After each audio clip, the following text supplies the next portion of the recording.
The shaking finally stopped, but our home was gone. I hugged my bear tight. Mom and Dad just stared into the dark.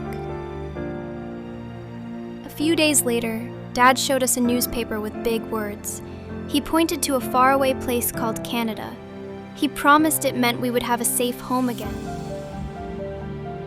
We weren't the only ones. On the way, I saw so many different faces, so many families just like us.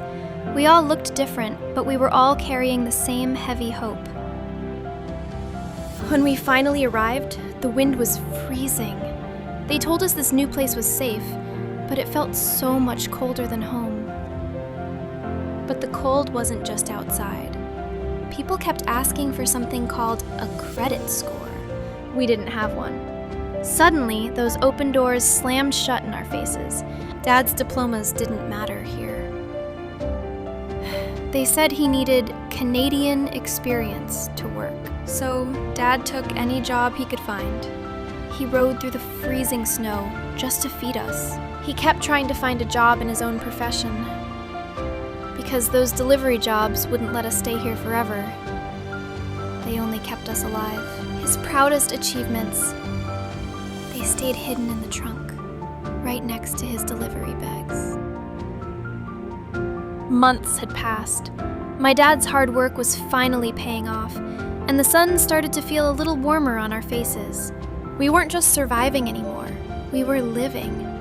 We even had a Canadian sibling now. For the first time, this cold country felt like home. Our mothers finally found jobs in their own professions. It wasn't just us. Everyone we knew was slowly rebuilding the lives they had lost. Dad smiled and said our roots were finally holding on to the earth. We had a community now. We belonged here.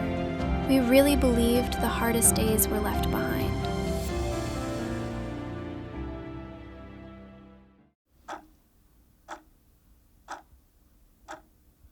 But then the winter came back.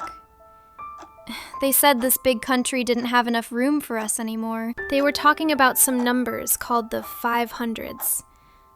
I didn't know what they meant, but I knew it was a number that broke everyone's heart. Dad is an engineer. He designs complex electronic circuits and builds amazing things.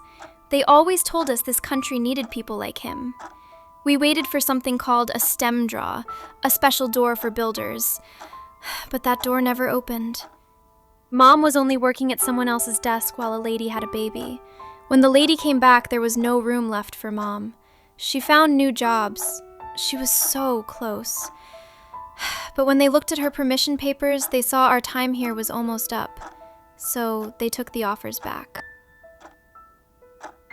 Were we really going to sell the home we built for almost nothing? Was Dad really going to walk away from the job he worked so hard for? Were we never going to see our best friends again? Were we supposed to just leave, even when our neighbors told everyone we belonged here?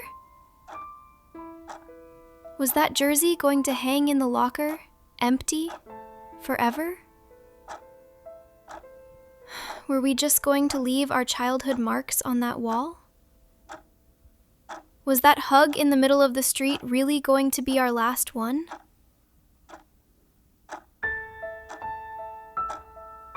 Were we going to lose our home again?